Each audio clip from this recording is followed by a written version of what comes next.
common sense with the Senior Delinquents.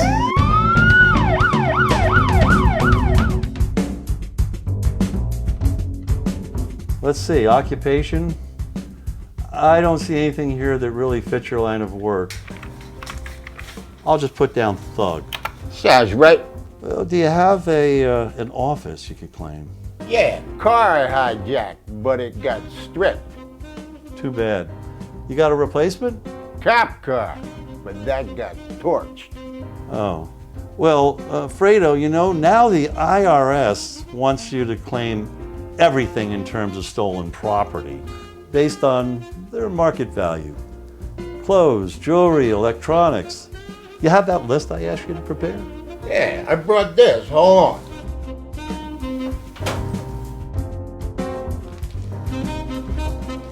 Wow. Do you have any proof of possession?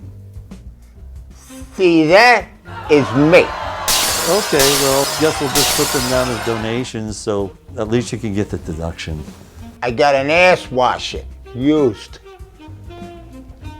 You mean a bidet? I don't know the make. Okay.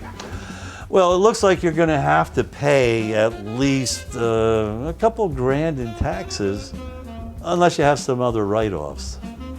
What about my gun? Business expense, right? Good thinking. You have a receipt? What are you, nuts? Hey, nice watch. Looks kind of like the one that I had myself when you came to my office a couple weeks ago. Hey, sorry about that. Thanks.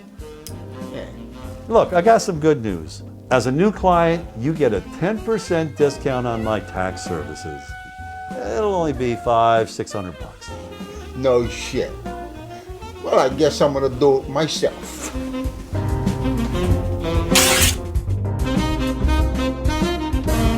Well, welcome in once again, everybody, to another dynamite episode of Uncommon Sense with the Senior Delinquents. I'm Dennis Overs here in Las Vegas, along with my co-host, Jamie McWilliams, who is in Tampa, Florida. And in an earlier episode, hopefully you remember, Jamie and I did a show about funerals. And we're both confirming that you can't take it with you because the IRS already has it. So, Jamie, have you done your taxes? Well, I have, and actually for a number of years, I have used a tax program, which I'm sure you've heard of, TurboTax. It's been very successful for me. There's always things, though, that come up. Never seems like you get through it completely cleanly, but when I've called them up for assistance, they've had really good people to respond. So yes, I have done that. Before that, I can remember when I first got into it and being naive, I was referred to a guy who was a kind of a genius in terms of taxes, but he didn't delegate, so he did his thing. But you always want to, as much as possible, zero out on your business. Learn every possible deduction you can find to take that tax as close to zero as possible. But what he didn't tell me is that while you're making this money, when you're not getting your W-2 forms, which are automatically taken out, you have to take the money out yourself, or when tax time comes, you have to pay a big tax bill. So the evolution of learning taxes, especially if you're a business person. So, and I used other accountants. I had one who died on me. And actually, when I went to TurboTax because of this, I found out that it was much better because my last tax accountant, I just had to drop because he actually went insane. He kept hearing invoices. How about you, Dennis? Have you done your taxes? Well, I have, and I've really had only one memorable experience with the IRS, Jamie, and that happened to be a very good one, believe it or not. Long time ago, I was introduced to a young lady, beautiful young lady. She was Hispanic, and we liked each other right away. And I found out, or she told me, that she was an IRS officer. Not only an IRS officer, Jamie, she was a revenue officer. And revenue officers carry guns, okay? So obviously when we started going out, I had to be on my best behavior, right?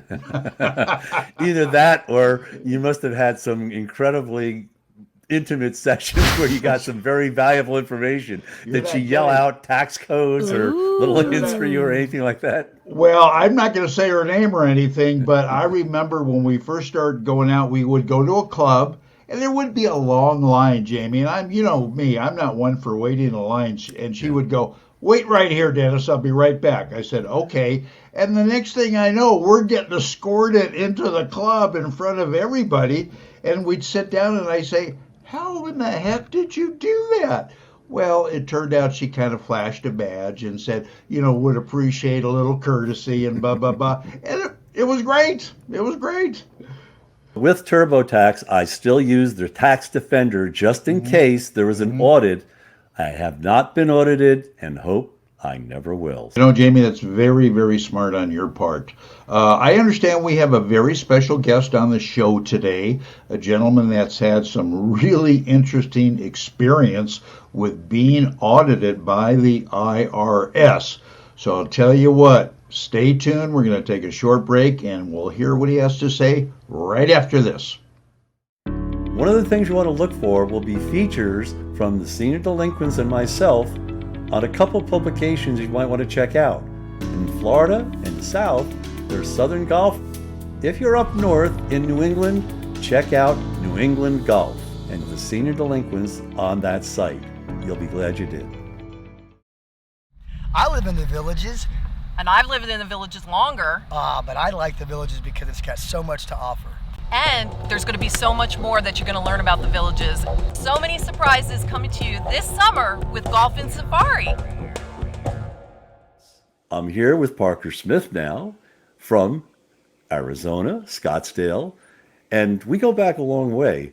The first time I met Parker was actually playing in the Golf Writers in Myrtle Beach a number of years ago, and I noticed a few things about Parker. Very, very good golfer. Had a lovely woman in tow, and still is got a lot of game, but also had a very, very interesting background, which included being editor and instruction editor for Golf Magazine for a number of years, brought out a new product, entrepreneurial, and we had also worked together when he hired me to do a video in Aruba for a project he was developing with the government. And I asked if my son could be part of it. Parker said, absolutely. I'd love to have him along.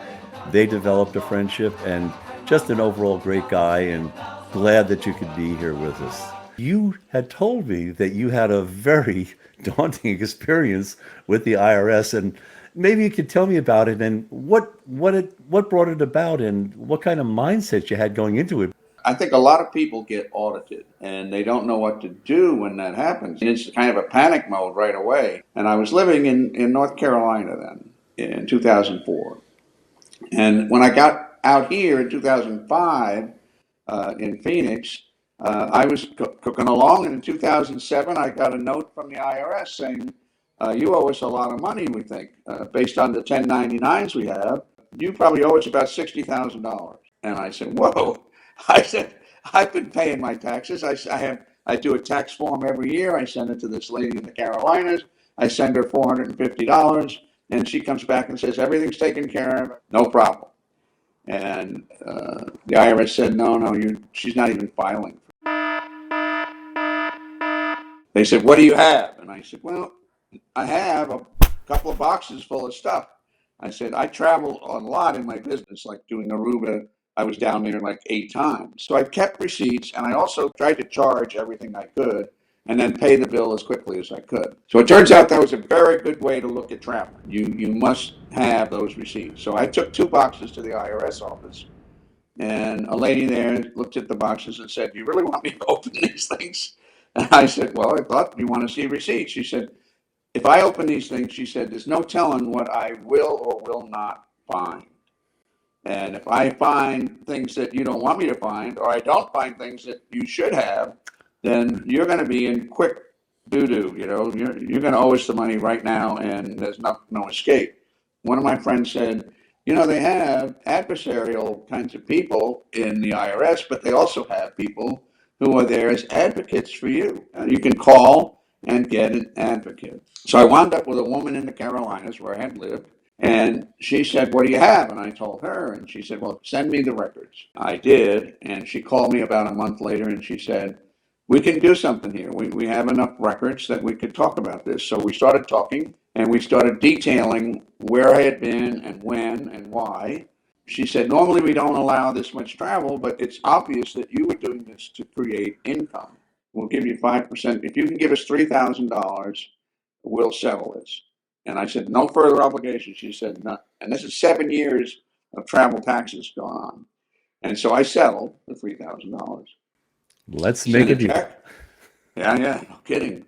And I sent a check, and I thanked the woman profusely because she was so nice and so helpful. And she said, "Well, that's what I'm here for." Most people do not know that this exists. And so here's 3 rules that I learned from this. If you travel for your business, keep receipts and use credit cards as much as possible and just pay them off. And also now you're getting your frequent flyer miles too, the credit card.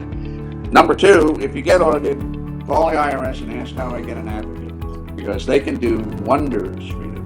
And 3rd, get an accountant who used to work for the IRS. They'll know in advance what is good and what isn't. So I wind up with a great tax situation every year. The thing that really strikes me too is that it's somebody who can make the deal, not just somebody who says, "Well, now I'm going to recommend this," and it gets kicked up the ladder. That it was really surprising to me. That's that a says, very good point, "We can Jamie. do it here. You don't have. This is not just a step for more fear and aggravation." It is somebody who can make the deal. All right, Jamie, that looks like it's it for another episode of Senior. Jamie, what's over your head?